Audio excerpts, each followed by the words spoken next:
Magandang araw Luzon, Visayas at Mindanao. Welcome to I Spotted, the podcast edition. At syempre ngayong araw mga kaibigan, matindi po ang ating mga kasama.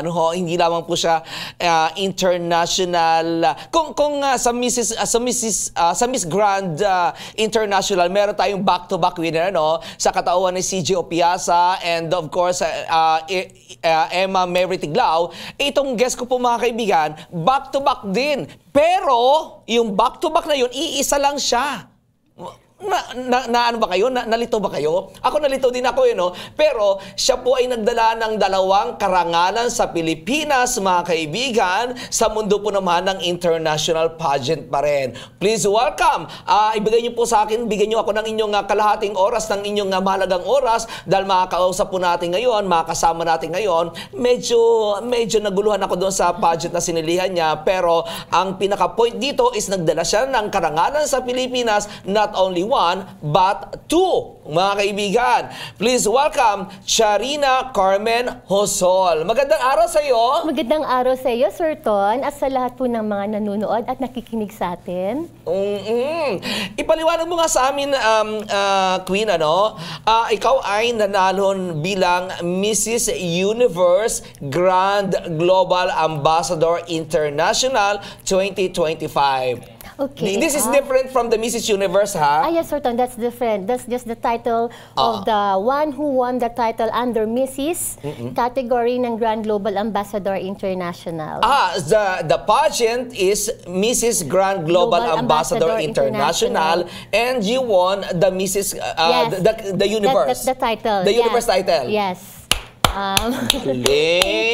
Ibig sabihin, ikaw talaga ang pinaka-winner. Yes, Sir Ton. Oo. And then, nagkaroon ka ng back-to-back win. Yes, because that pageant pala, it has other categories like, di ba, Ken is Mrs. There's also Miss, there's Mr., there's Teen. Okay. And then all the categories, winners, were also like pinaglaban. Competed with each other. Competed with one another, with each other. And then the one who has the highest score will get the Grand Winner Ultimate Award, which is another crown, which is bigger crown. At ikaw din na nanalo. Sa akin po yun, napunta sa atin, sa Pilipinas din po napunta. Ibig sabihin, Queen Charina, merong winner sa Miss Grand Global Ambassador International, may winner sa Mr. Grand Global Ambassador International, at may winner sa Miss Teen, Miss Teen Grand Global Ambassador International.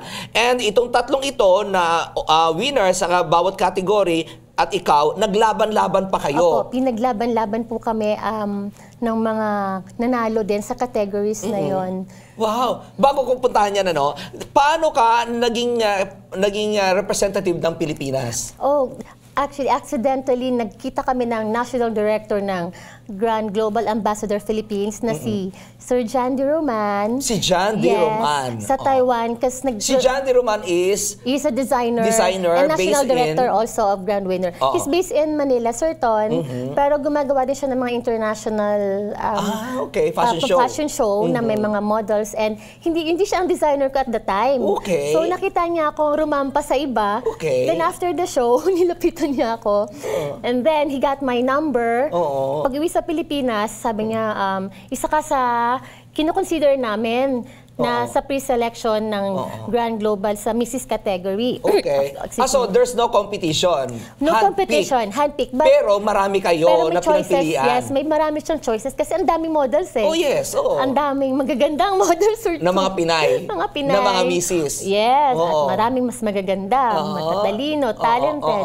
So sabi ko, hindi ko masyadong pinansin, pero awan ko, sabi ko, sure, why not? If it's for me, sabi ko, another parang adventure. Correct, Besides, pero deep inside, medyo natuwa ka. Natuwa ako, pero tinanong ko muna sa husband ko, Sir Ton, kasi mga major decisions, I really ask first my husband's idea. That's respect. Yes, and if he allows it. Kasi dapat may permission niya. Tama. Kasi pag walang permission, feeling ko hindi ako mabe-bless. Correct. Parang kasi baka may mainis, di ba? May tampo. Tsaka hindi, baka masisi ako eh. Yan. Sinabi ko, diba? Correct, okay. Walang support din yan. And then, when you told him... So, when I told him, okay naman sa kanya, basta sabi niya, basta totoo yan ha, sure ka ba? Kilala mo ba yun? Ganun. Kilala mo, baka minuloko ka lang or ganun. Sabi ko, knowing Mr. Daddy, kasi kilala siya nung designer ko that time. So, maganda ang background niya, reputation, and may name talaga yung Grand Global Ambassador International din. So sabi ko, why not? And then there's one fashion show, Baby Hotel yata, na nandun din siya. Nagulat ako, sabi niya. Naku, kaibigan ko mga tao sa Baby talaga ba? Yes. Suki ako ng Baby So yun, Sir Ton, sabi niya, dumating sila Ma'am Sally. Kasi sino pong Ma'am Sally? Yung pinaka-CEO ng Grand Global sa buong, universe. Kasi siya yung franchisee from Malaysia. Okay. Dala nila yung crown and yung sash galing Malaysia. Sa'yo ko ipuputong, ikaw na ang final na napili. Parang siningit nila sa show. Talaga? So biglang, alam ko magpa-fashion show lang po ako doon. Nagkaroon din doon ng official coronation and sashing. Nilagay yung crown na iba rin po. So tatlo yung crowns ko pala, Sir Ton. May isa pang crown from Malaysia din. Gold naman yung kulay nun. Yellow yung stones. So nilagay, nagsash. Tapos, that was... Without you knowing na mangyayari yon during that time? Hindi ko po alam. Ang pagkakaalam mo is magpa-fashion show lang. Sir Ton, kasi kung alam ko, in-invite ko yung pamilya ko at barangay ko, di ba? Correct. Imagine mo may sashing ako. Oo, totoo naman. Totoo nga naman. Totoo. Wala akong idea. So, bigla po yun. Pero I take it each day, parang I considered it like a blessing. Kasi pinagpe-pray ko yun eh. If it's for me, Lord, if it's your will, then give it to me for a mission that you'll give me. If not, okay lang, hindi ko naman yun. Pero kung may mission ka for me, then go. Sabi ko, use me. Pinagdasal ko yun. Okay. Tapos, and after that, yun so, nagulat ang mister mo kasi may dardana ka ng corona. Nagulat ka. Nagulat din ang anak mo. Nagulat din, nagulat. Pero tuwan-tuwa yung mga friends ko, yung mga nandun. And then, everything followed na. Training, a year of training, Sir Ton. Isang taon akong nagpasarela training, nag-question and answer training. Ano ba? Basta grabe yung preparation. Talagang pinagdaanan mo rin talaga itong mga na to. Sir Ton, grabe ang preparation ko. Weekly ang training ko ng pasarela. Sino ang nag-train sa'yo? Si JL Dahan. He's also from Aces and Queens. So, and nag-train din siya ng mga... So, ang galing. Ang galing nung... Sa Q&A, sino nag-train sa'yo? Actually, siya din. Siya din? Di ba? Napaka-well-rounded siya, no? Correct. Although, basa ako ng basa. Bumili pa nga ako ng books eh. Pero iba kasi ang question and answer pagdating sa pageant, may time limit. Yun ang nakakaano doon, di ba, Sir Ton? How would you capsulize your answer? Tapos may format, akat, answer, then connect, apply, and tie up. That's grace under pressure dapat. Kung may kulang, hindi pa rin ganun katama kasi kulang yung sagot mo. Correct. So parang yun yung tinrain po sa akin. Yung pero alam mo na merong time limit. Opo, pero nung dumating na kami doon, Sir Ton, nakakatawa, tinanggal yung time limit. Talaga? Pero sabi ko, which is good, kasi yung weakness ko, lagi ako sumusobra sa time. You have a lot to say. I have a lot to say. Kasi daming gusto ko, mahilig pa ako mag-talk eh. Okay. Pero prior to that pageant, meron ka ng experience sa pageantry? Kabataan ko, Sir Ton, marami na akong napanalunan, may natalo din. But sa akin, parang ini-enjoy ko lang eh. Di ba, Sir Ton? Pero kailan ka huminto sa pageantry? Actually, yung last ko po is, I was already working for the provincial government. It's a regional crown that I got. I represented Palawan. Miss Regional Council of Personal Officers. So, different country. Dalaga ka ba noon? Different provinces. Sa Mindoro po yata. Nag-float pa po kami. Nag-float parade pa kami doon. Pero dalaga ka pa noon? Dalagang-dalaga pa po, Sir Ton. Okay. At ngayon, ilang taon na anak mo? 11. 11? So, more than 10 years na pala. Isang dekada mahigit na. Sobra na, Sir Ton. Sobra na.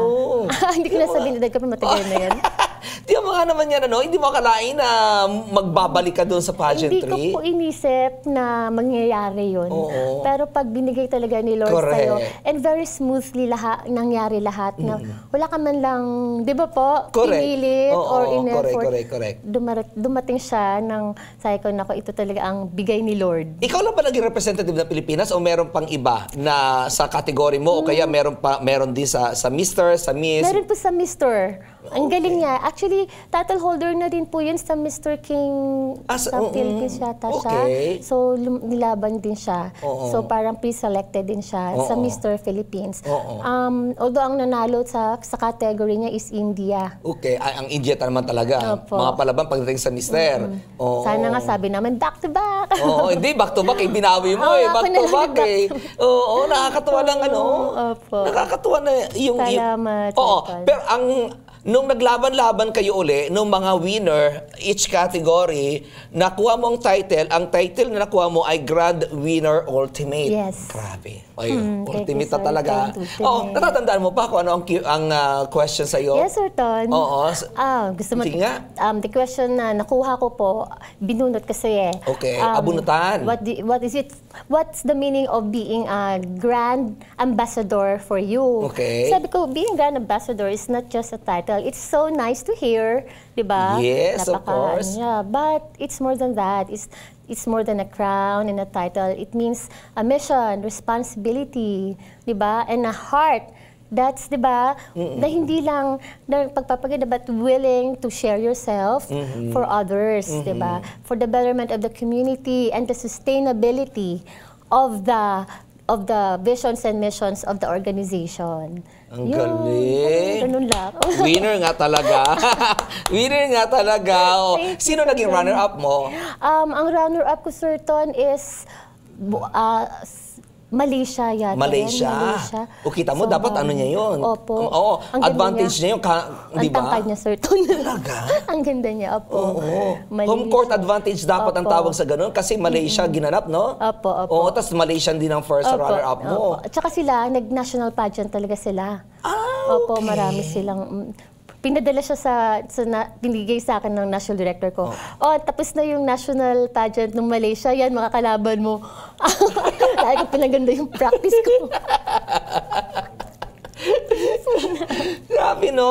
Grabe ang sumanib sa'yo na swerte, no? Blessing yun, Sir Ton. Oo, correct. Oo. And then, so, dito sa pageant na ito, ilang araw kayong naandoon sa Malaysia? 1 week, Sir Ton? Or like a little more than a week? Oo. A week din. Ano mga category? Yun nga po. Meron ba itong swimsuit? Yes po. May resorts wear, contest Okay. resorts wear. Since Malaysia, di ba, is Muslim country. Yes, oo. So, Correct. Medyo behave ng konti. Conservative. Buti naman.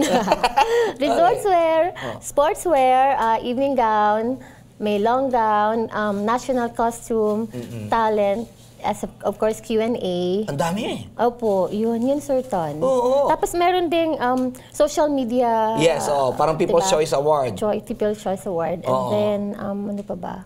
Yun na, Sir Ton. May mga nakuha kayo special award? Yes, Sir Ton. Nakuha natin yung national costume. Wow, sino gumawa nito? Ibong Sir Jandy din eh.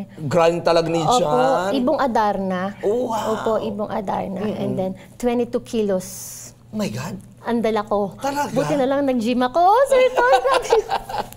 Hindi 22 kilos yung Ibong Adarna. Opo. Bakal kasi, Sir Ton, ng Grabe. kinakapitan nun eh.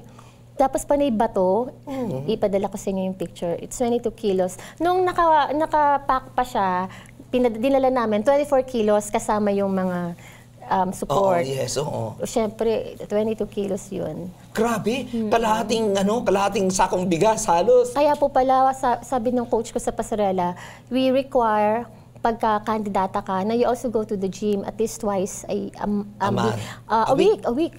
Pero yun po, kasi kailangan daw malakas po yung resistensya. Kasi nga, di ba, Sir Ton, sa 1 week na yun, halos walang tulugan. Masyadong, Buti na dala mo ng maayos yung 22 kilos na yun. Pinractice ko naman po. Wow. So, na-practice ko. So, Yung una, Sir Ton, Oo. kasi nakapataw lang yun sa ulo. Okay. Kasi nakaganon lang. Oo. So, kailangan ko siyang i-balance. Yes, at saka dapat poise. Boys, i-balance diba? kasi konting ganun ko babagsak dito. Pag ganun ko babagsak. Oo. So talagang practice ko yung hindi siya babagsak. Oo. So talagang pa makikita kaya Parang kang robot na una. Opo. Di ba? But eventually, during the competition, ayos na. ayos naman po. Oo, nadala mo na maayos, kaya ikaw Nakababa. naging Opo. best in national costume. Nakababa pa ako ng hagdan, Sir Ton. May hagdan yung Opo. Ano pa, aside from best in national costume? Best in evening gown. Wow! Opo. Ito yung mga major. Apo, yung Q&A, binigyan nila yung best na nagsagot ng Miss Intelligence. So nakuha din natin yung Miss Intelligence. Oh my goodness. Yung social media, hindi ko na po naasikaso. Nagulat ako, tinawag ako. Ay, talaga? Ako po yung Ikaw pa rin ang winner? Opo. Sabi ko, hala, hindi ko na-expect yun. Kasi sabi nung ano ko, yung ano mo, hindi pa pinapansin, may award yan. Sabi ko, okay lang, bigyan natin sa iba kasi busy na. Hindi ko na maasikaso. So, nagpapasalamat ako sa lahat ng sumuporta sa akin. Kasi doon ko nakita na hindi nila ako pinabayaan. Correct. Sila yung nag-initiate para magboto sa akin online. So, si John B ba? John D? John D. Si John D din ang gumawa ng long gown Lahat. mo? Siya din ang official designer ko. So, lahat siya yung gumawa. Ayun. He was there also during the Of course. competition? Yes. At hindi lang siya, Sir Ton. Yung mga kaibigan ko na taga Palawan. Ay, talaga? Pumunta sila. Nagpuntahan? They're like more than 10. Opo, support talaga sila. Ano sila, dumaan sila backdoor na? Hindi po, Sir Ton. Talagang May talaga? direct flight. Kasi di ba ang Palawan malapit sa Malaysia, di ba? Kalapit lang yung Sabah. Oo, ano lang yun eh. Yes po, katabi. Oo. nga po, tama. Ayun, nandoon naman sila. Tapos Ang pumunta galing. sila. Grabe ha, grabe ang support sa'yo. Opo, and yung So, tingnan, hindi ka na nakatira sa Palawan. Opo, we really make time to see each other once in a while. Tapos, mga ka-childhood friends ko din talaga yung iba. Ay, ang kasama galing ko sa work. naman. Opo, so... Nakakatuwa. Grabe. Wala man lang fanfare na nangyari. Kasi, actually, kung hindi ako nagbabrowse sa Facebook, hindi pa kita makikita eh. Thank you, Sir Ton, for finding me. Tapos wala man lang balita, di ba? Sir Back Ton, to back. Sir Ton, marami baka ba? din na, opo. Sobrang support ng media po sa akin. Talaga ba? Nandyan yung, isa po si Mami Edge, Tinoria. Very supportive talaga sila yan. Pao Canyamo. Si Pao. Peter, si Doc Peter. Si Doc Peter, oo. Sino pa? Sila Oyel. Marami po sila na, kasi nag-send off po sila sa akin eh, like 13 of them. And then, pagdating ko, meron ulit, nag-celebrate ako. Kung nakilala kita maaga, sana in-invite It's kita. okay, So, sa celebration, nandun din sila. Sabi nga nung nanalo ko, talaga ang bilis, nag-post po talaga sila. Ay, ang So, thank you galing. so much, my media friends. Pero nakita ko kasi ako kasi bumabase ako sa profile picture eh.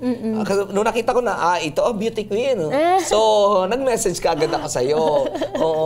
Congratulations. Thank you, Sir Ton. And thank you for bringing pride to the Philippines. Salamat, Ayan. Sir Ton. Salamat po sa lahat ng tumulong. Sumuporta. Actually, yung tulo at saka yung mga nababasa kong support, nagpapalakas po ng loob ko yun. Kasi kahit magaling pa yung kakabahan ka pa rin talaga, Sir Ton. Totoo naman. Hindi mo kilala at iba't ibang countries yung Totoo kalaban naman. mo. Tingnan mo ha, natalo mo ang grand winner ng Malaysia and then natalo mo rin ang lahat ng grand winner sa bawat kategory. Ibang klase ka. Thank you. Kay Lord yun. Ibang klase ka. Thank you, Sir Ton. Parang lahat ng biyaya nakuha mo. Ang daming blessing. Blessing. Dapat isa sa mga, iyan yung na kasi hodang hindi big pageant ang sinalihan mo. Opo. Kasi hodang hindi ito as prestigious as Miss Universe. But still, nag-compete ka. Still lumaban ka, still kinabahan ka, still hindi mo alam na ikaw mananalo, and still you brought pride to the Philippines. Yun ang importante doon, di ba? Kasi ganun din naman ang nangyayari kapag sa mga Miss pageant lumalaban din naman sila sa mga iba't ibang bansa, and ganun din naman ang ginawa mo. So dapat ako talaga dapat yung equality ng lahat ng pageant dapat nandoon. I did my best kasi Philippines ang dala ko, Sir Ton. Correct, hindi mo pangalan, hindi mo baryo, hindi mo probinsya, Pilipinas nakalagay. Pagka panalo po natin, Sir Ton, yung buong stage flag ng Philippines ang pinost. Kita mo yan, di ba? I did it for the Philippines kasi I'm not carrying my name, Buti hindi ka di ba? naiyak. Philippines. Hindi naman certain sa sobrang saya. Pero prior to the final night, meron ka ng ano na parang mananalo ako? Oo, na parang wala, certain. Ayoko mag-expect. Kasi masasaktan ako pag hindi ako nakuha. Basta I did my best. Yun ang inisip ko. Sinong iniisip mo na mananalo? Yung iniisip ko, baboy. Magagaling naman kasi lahat, certain eh. Wala rin ako. Tsaka hindi ko rin nakikita yung, di ba, hindi ko po nakikita yung lumalabas. Basta nakikita ko magaganda sila. At saka magagaling. Lalo na yung mga Indians, grabe ka tatalino, certain, no? Correct. Ang galing magsalita. Kasi second language nila ang English din eh. Kasi po, titingnan ko dapat dito, hindi na lang yung category ko eh. Titingnan ko yung iba-ibang categories na, di ba? Although nagkakatalo na talaga sa diction. Kasi maganda ang diction ng Pilipino. Oo nga po. Eh yung national director ko, sabi niya sa akin, hindi, go for the grand winner ultimate. Hindi kung yung ano na lang, yung Mrs. Grand Global.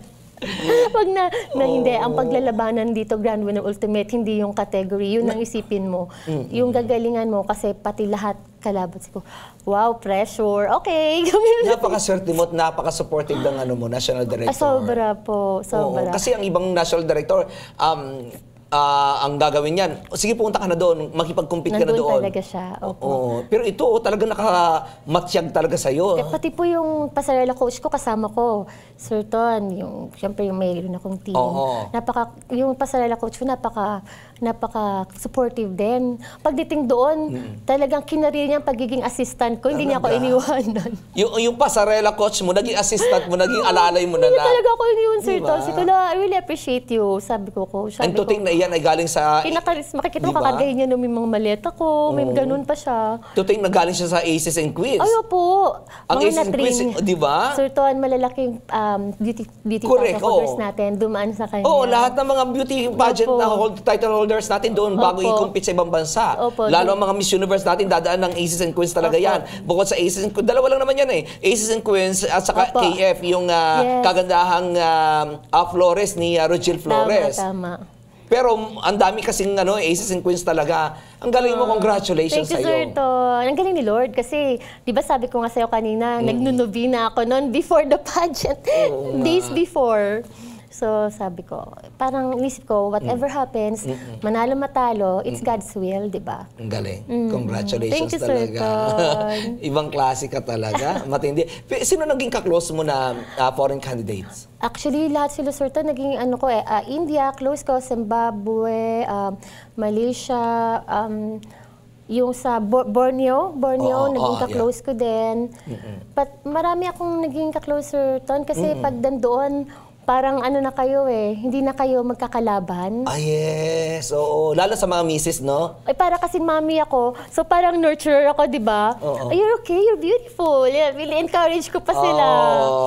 Good luck to you. So natuwa sila sa pagkapanalo mo? Opo. May nagsasabi, you deserve, nag-whisper ng, you deserve it. May nagaganon. Kaya lahat sila, parang family feeling ko sa isang linggo, naging family kami. Ibig sabihin, 2 beses inilabas ang bandera ng Pilipinas. Yes, Sir Ton. Yes po, 2. So habang kinukoronahan ako ng Grand Winner Ultimate, ito, dala-dala ko.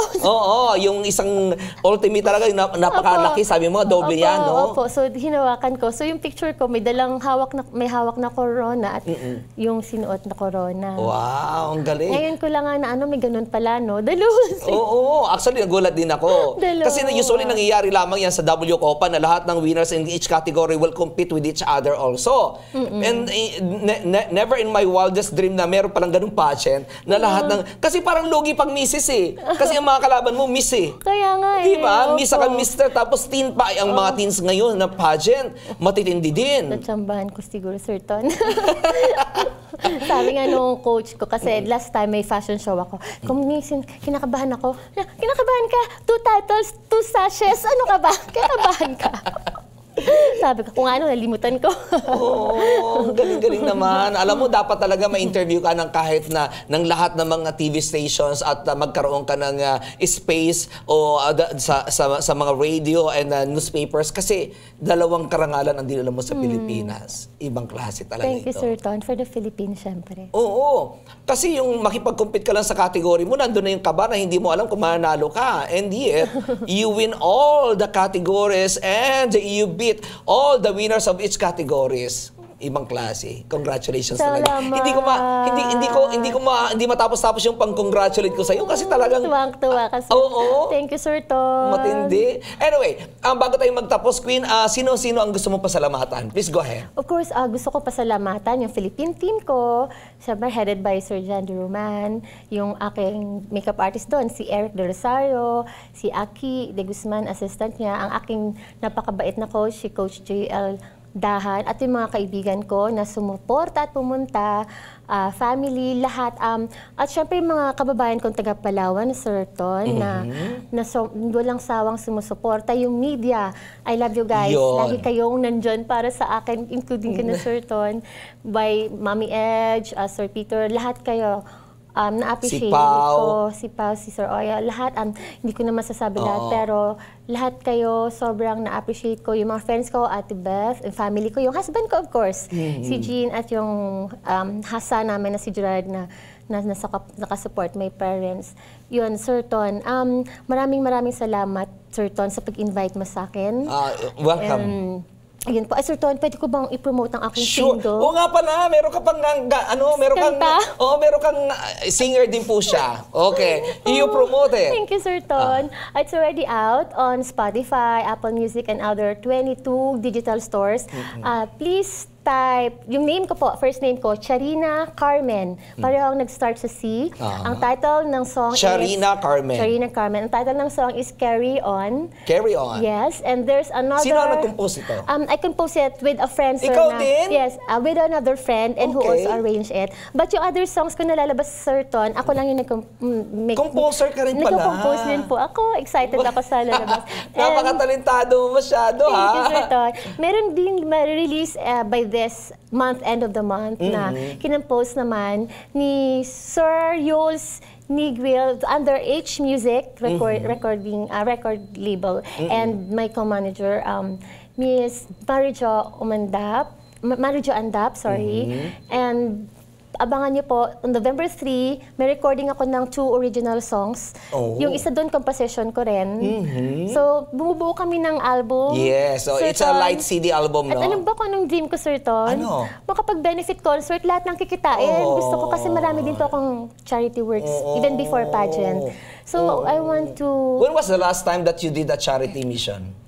I did like 3 this year before the pageant. Oh, wow. Before ano the pageant, namigay kami, kasi more on humanitarian services. Saan lugar pala ito? Sa Palawan. Palawan din. But meron din dito sa Manila, Sir Ton. But I don't really post on Facebook what I do, yung mga ganun. Talaga? Hindi ayokong mag-post, maski yung past. Okay. Unless, halimbawa, may talk ako sa this November about, parang I'm motivating and encouraging other young leaders to also do the same, no matter in how small or simple, di ba? So, ipapakita ko sa kanila yung pictures to show them, to encourage them. Okay. So, Are you a plain housewife? Housewife, but I have businesses in Palawan, Sir Ton, Okay. my hometown. Okay. Anong klaseng business ito? Sir Ton, meron ako packet subdivision. Ano yun? It's a small subdivision. I buy like a big area of land. and then I subdivide. Okay. Parang maliit lang. Then, maglalagay ako ng kalsada. Okay. So, hindi siya malaking. Pero it's overlooking the dagat. Okay. May common area sa beach. Yung mga ganun. Kasi sa Palawan yun, Sir Ton. And small area also like in the city. Yung hindi malaki. Kasi pag malaki, hingian na ako ng... Correct. So, tagka 10 lots. Ganyan, Sir Ton. Well, congratulations. You're very, very successful sa iyong career. Very, very successful sa iyong family life. And another success ito, hindi lamang sa iyo, kundi sa bansang Pilipinas. Thank you, Sir Ton. It's all One last for question the ko. Philippines. Pang-ilan kang Pilipina na lumaban dyan? I'm the first in the Mrs. category. Mrs. Kasi this is just the 3rd year ng Grand Global Ambassador International. Sir. Alam mo, merong history ang Pilipinas, no, na kapag first sumali ang Pilipinas sa isang pageant na nanalo talaga. At pinatunayan mo yun. Pinatunayan mo talaga yun. Marami ng Pilipina ang sumali sa mga pageant na mga bagong pageant na nagiging winner talaga sila. Opo. At napakaswerte sa iyo ng organization. Yeah, they're also nice. Congratulations. So, Sultan, salamat. Alright. So yung mga kaibigan, atin po naman nakasama ngayong araw na to, Mrs. Universe Grand Global Ambassador International 2025, and she won also the Grand Winner Ultimate doon sa nasabing pageant. Well, ang ating nakasama, ang ating queen ngayon, si Queen Charina Carmen Hosol. Maraming salamat sa iyo. Meron ka pang gusto sabihin? Please go ahead. Whatever it is that you're doing for the community, no matter how small, certain, no matter how ordinary, they'll be extraordinary if it changes other people's lives for the better. So keep on. Very good. Bless us all, Sir Tan. Thank you. And with that, maraming salamat sa lahat ng mga nanood sa ating mga kaibigan. Thank you so much. Maraming salamat sa patuloy na pagsubaybay sa ating po namang iSpotted podcast edition. Hanggang sa mga susunod na edition, marami pa po kami mga ibigay sa inyo ng mga beauty queen, ng mga Pilipina beauty queen na nagbibigay po naman o nagdadala ng karangalan dito po naman sa Pilipinas, katulad po ni Queen Charina Carmen Hosol. Maraming salamat. Hanggang sa muli. Bye!